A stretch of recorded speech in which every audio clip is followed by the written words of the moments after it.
Welcome to Facts TV News, where everything is true. Donnelly Donaldson's disappearance, now a murder investigation. Reporters understand that police detectives probing the disappearance of social media influencer Donnelly Donaldson are now treating the case as a murder investigation. A senior member of the police high command confirmed with reporters that the matter was now being investigated as a case of murder. The confirmation comes amid word that investigators searched the apartment of Donaldson's boyfriend, Constable Noel Maitland. This is the fourth such search of the premises since the social media influencer reported missing. Miss Donaldson has been missing since July 11. It is understood scene of crime detectives are carefully scouring in the inside of the apartment for any additional evidence that may explain Donaldson's whereabouts. Constable Maitland was arrested on Wednesday by detectives attached to the Counterterrorism and Organized Crime Investigative Branch in relation to her disappearance. No charges have yet been laid against him. He remains in custody, pending a question and answer session with his attorney, Christopher Towson. Mr. Towson told reporters that he expects that his client will be questioned by detectives. Funeral service for Kimisha Wright and her 4 children is on Sunday, July 31st. The funeral service for Kimisha Wright and her 4 children is slated for Sunday, July 31st at the Stuart Hall at the campus of Clarendon College. But before that, a wake was held on Friday at Cocopis Community Center in the parish. 31-year-old Kimisha Wright and her 4 children were brutally murdered at their home on June 21. They all received multiple stab wounds. The government has pledged assistance with the funeral expenses. Kimisha's mother, Gwendolyn Wright McKnight, spoke with reporters yesterday, stating that the support has been overwhelming. With God's strength and mercy, everything is take time going on smooth, you understand? And with the help of the ministers and the people around me and people abroad, they are supporting me. Yes, thanks be to God. I am getting there. there. DPP says social media makes the job of investigators and prosecutors more difficult. The Director of Public Prosecutions, Paula Llewellyn, says the work of police investigators and prosecutors has been made more difficult in the era of social media. She was reacting to the public outrage regarding the investigation into the disappearance of social media influencer, 24-year-old Donnelly Donaldson. When it comes to investigation and prosecution, I say it with the greatest of respect to the members of the public who are rightly outraged at what they perceive to be a slow pace. But on the other hand, they would not understand the sort of investigative skill, the gathering of the material, especially in certain matters which may hinge on circumstantial evidence, which first of all must inform the investigators' opinion in having a reasonable cause to suspect that an offense has been committed.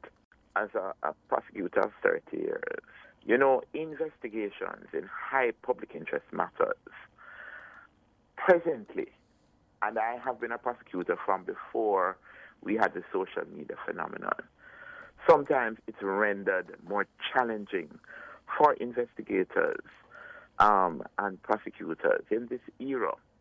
Holness Administration announces plans to reclaim private lands with environmental assets. Prime Minister Andrew Holness has announced the development of a government policy to reclaim private lands with environmental assets. He says the policy is pending legislation for the government to acquire ecologically sensitive natural assets.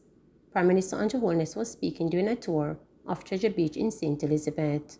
For greater protection, ecologically sensitive natural assets should be not just protected by law enforced on private owners, but where the sensitivity is significant, that the government should seek to reclaim those, should seek to own them, which would mean that we would have to engage with owners and buy those properties. So we have put in place the policy, and we will be moving to legislation shortly to put in regulations and laws for the government to begin to acquire ecologically sensitive natural assets. The designation and identification of an ecologically sensitive natural asset would be purely scientific and done by experts, and not necessarily driven by political or other kinds of forces. So it's clearly, it would have to be an objective and scientifically determined designation.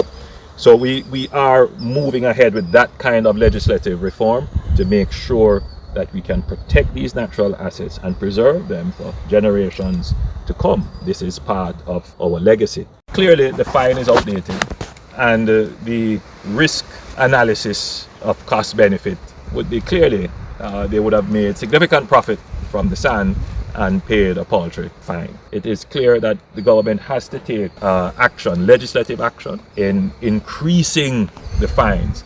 And it's not just in the area of the environment, it is right across the board. There is a threat to our social order, and we need to ensure that the legislative framework matches the energy that exists for growth and development. Testing electric buses for the JUTC to start soon, says Shaw. Minister of Transport and Mandin Audley Shaw says the testing of electric buses for the Jamaica Urban Transit Company JUTC is to start soon. Minister Shaw says the government has ordered some 70 buses to add to the fleet of the JUTC this year. He says 5 of those new buses are electric. And we have ordered and expect to be delivered this year. 70 new buses will be delivered to the fleet this year before the end of the year.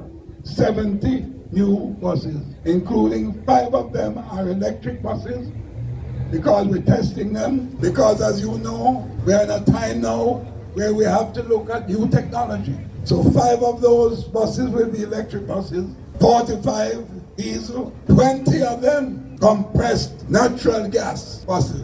We think we might have another 25 to 30 years of bauxite resources left in Jamaica. And we are now going to double down into the exploration of those other rare earth metals and minerals that we have, because there is a demand for them globally. The Jamaica Railway Corporation, that one is very close to my heart. He's right. It's one of the oldest railway systems in the Western Hemisphere. As Minister of Transport, we're going to bring back the railway service to Jamaica. We have to bring it back. Detective Inspector Gordon speaks about human trafficking in Jamaica. I am Detective Inspector Kimisha Wright. I am the sub officer in charge of the Anti-Trafficking Persons Vice Squad at CTOC. That's the Counter-Terrorism and Organized Crime Investigations Branch. We are at the Norman Manley International Airport. This is an initiative to sensitize the members of the public about human trafficking. And this is in recognition of the National Week Against Trafficking in Persons. The World Day Against Trafficking in Persons is on Saturday, the 30th of July. However, Jamaica, we have to extend the period. We believe that a week is adequate to properly bring awareness to this issue. So, week is recognized under the theme Use and Abuse of Technology. This is a similar theme for the World Day Against Trafficking in Persons. How do one identify trafficking in persons? Firstly, you must know what it is. Human trafficking is an exploitation-based criminal activity, and it is done when a person recruits another person, transports, transfers, harbors, or receives a person by means of threat, by means of force, fraud, coercion, for the purpose of exploitation. And exploitation is broad. Exploitation speaks to sexual exploitation, labor, forced labor exploitation, domestic servitude, and so it even includes organ removal. How do you identify it? Now that you know what it is, how do you identify human trafficking? Human trafficking may be identified in several ways. Firstly, you may notice that a person's movement is controlled, their communication is controlled. In this modern day and age, you may notice that a person is not allowed to have a cell phone, as something as simple as a cell phone, to communicate with their family and with their friends. That is an indicator of trafficking. If you are speaking with someone and you realize that they are not allowed to speak, someone is there to tell them what to say, or they sound rehearsed, this is an indicator of trafficking. Mind you, these indicators, one indicator may mean nothing. You may have observed it, but it doesn't mean that trafficking is occurring. But when you start to identify several indicators, then it is really something for you to take note of. If you are aware of someone who is a victim of trafficking, don't hesitate to call 119-811-211, or you may make contact with the Anti-Trafficking in Persons Vice Squad at 967-1389. Please remember to subscribe, like, share, and click the notification bell for daily updates.